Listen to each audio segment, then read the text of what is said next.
Hi, Ricky here, but Metal to the Masses Heat 5, and I'm here from the Ashes. How you guys doing? Yeah, good. So ready to hit the stage soon? Always, man. Yeah, we're on first as well, so we better be ready. Well, I'd like to ask the first question. How did it all start with you guys, and where did you begin as a band?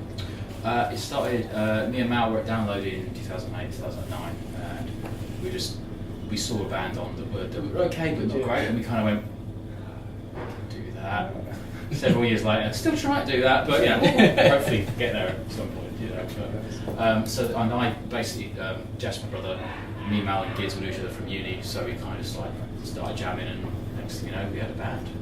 It's like some magical process. What's your sound like, and how would you describe it to someone who hasn't heard you before? It's difficult, I think, because we've all got quite different influences. So there's stuff in there which is kind of stoner, grunge, even like blues and country. Like it all kind of comes together to kind of make our own sound. I think we've been compared recently to like Clutch, Soundgarden, Queens of the Stone Age, people like that. So if you like those sorts of bands, you're probably going to dig up. Comparisons I'm more than happy with, to be honest. That's pretty good. Well, somebody said to me when we had our EP launch gig last year, they came down and were like, oh yeah, you guys really remind me of Queens of the Stone Age. And I was like, that's fine for me, because every drummer for Queens of the Stone Age is fucking amazing. So thank you. They weren't talking about you. No. If that's in the town. That's a really good, that's good compliment, I suppose you could say, definitely. What material do you have out at the moment? We've got an EP out at the moment that was released end of last year, towards the end of last year. We had a really good kind of launch gig release party for that at Aces and Eights. It's a saloon bar in North London, so there's lots of kind of whiskey and Americanisms and stuff, but it really fits. That went really well, like basically packed like venue as well. You know, people like squished in and standing on benches at the back and stuff. And it's always amazing to play to a room like that. You know, big vibe, really encouraged us. That's available online in the usual places. And we'll have singles out throughout the rest of this year. Not yet, but probably in the spring, I think. And one of them's got a music video that's being done by a friend of ours, Chris at Midnight Crow, and he's done like a really interesting, effects-heavy music video. So we can't wait to see it. We haven't seen it. How does a track form with you guys? How does it start, and how does it evolve into a finished product? Essentially, it's like mostly people either come with a riff, they come to the riff to practice, and probably that's our best method. You know, we just get together and start grooving, start jamming out, and it normally comes from there. You know, we've got a lot of lyrics written, so we either write fresh lyrics, or sometimes it just clicks, and then you just put the lyrics to the music. We try to avoid the not actively, but try to avoid some of the stereotypical stuff about writing about like emo stuff.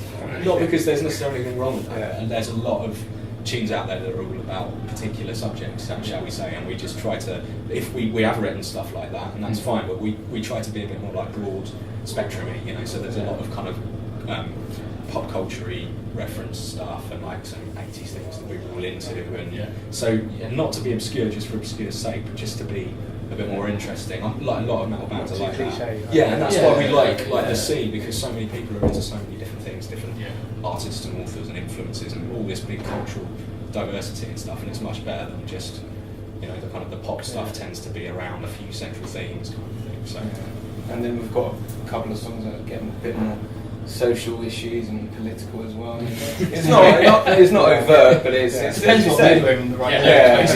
We've all had a bad week. Or then a happy week and we write a country song. That's variety there, so it sounds like you're quite diverse in your songs. Well, that comes, like I say, from the influence we've got. We've all got different influences. It just kind of feed in nicely into, we'll write something and go, oh, it's quite a bluesy thing. Like, you know, it's like start with a 12-bar blues, and then drop it into drop D or drop C, like Matt likes to do, and then start slowly down the riff and see what happens. And just kind of play and see what happens. I think it's the best way of doing it. Just jam it out. Do you have different influences, or do you have the kind of same, or do you bring different things to? Yeah, I think so. I mean, there's crossovers. We all have certain artists that we all kind of like, but then we're all into slightly different stuff. Like, I mean, we all like classic rock. Some of us are a bit more into like stoner rock. Like Mal and I have gone to Desert Fest the last couple of years in Camden. 3 years. and we all bring something different. I think Steve's much more kind of classic rock. Can't you tell by looking at me? Yeah. But yeah, we all bring something. Look at the dictionary, there's a picture of you, this is classic rock. Well, So, With the Look at his hair. with the hair. Look at his hair.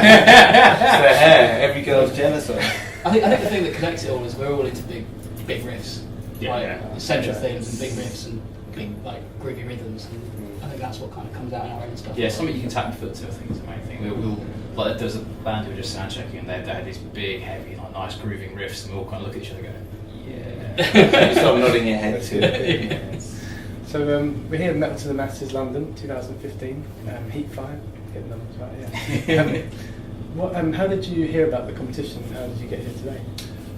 We entered it last year, and it was such a good night. I mean, the Mick organises like really good show, and the whole ethos as well. It's like, you know, it's a way of unsigned bands getting to play a festival that is getting big.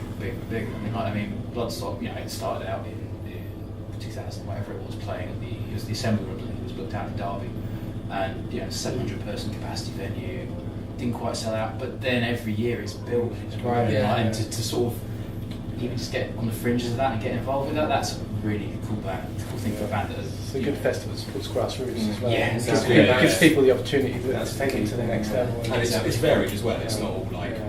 you know, one that's a black veil blind trippy bands. It's really properly varied, but that's the Yeah, best yeah. part of it is the Yeah. fact that you've got like Rob Zombie's playing this year Yeah, and stuff, but then you've got people also playing that there is crossover, but you wouldn't necessarily match them to that Yeah. kind of band, Yeah. and that's the best thing, like variety. And stuff. I think for us as well, like tonight, even if we don't go through, we're playing to a room full of people that are passionate Yeah. about music and new bands and supporting new bands.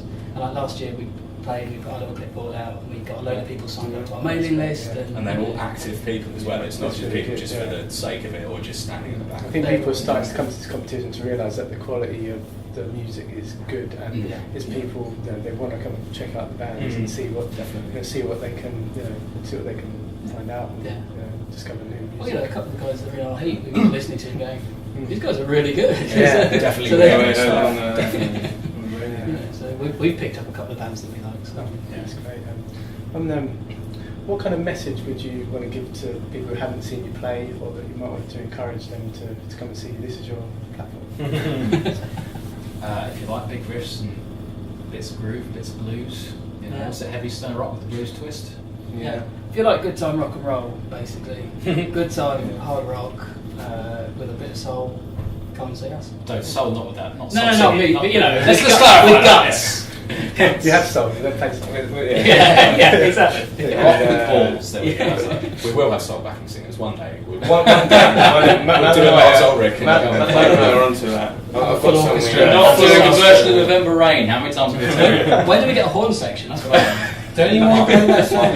No, God, I'm not as actually on a cliff face, but anyway. But that, and I think we always put 110% into our stage performance, and for us, that's also one of the biggest Yeah. things. If you want to, you say good time rock and roll, but kick-ass stage performance. It's hard to. I think every metal band finds it difficult to lay down what they sound like when they're really into it and they're playing live and the crowd are really into it and stuff. I think every metal band has trouble laying that onto a record necessarily or conveying it. And if you've got a 30-second blip of someone on the radio or something, or streaming or something, you just can't necessarily always take away from that what they're really about, and then you could then see them live and just think, oh my god, this is incredible, and be blown away. So listen to a track and then see something, oh wow, I really was just taken back. And so live music. So come even if you don't like know anyone, come and see people play. definitely, Yeah, support support the scene, live music. yeah, definitely. Yeah.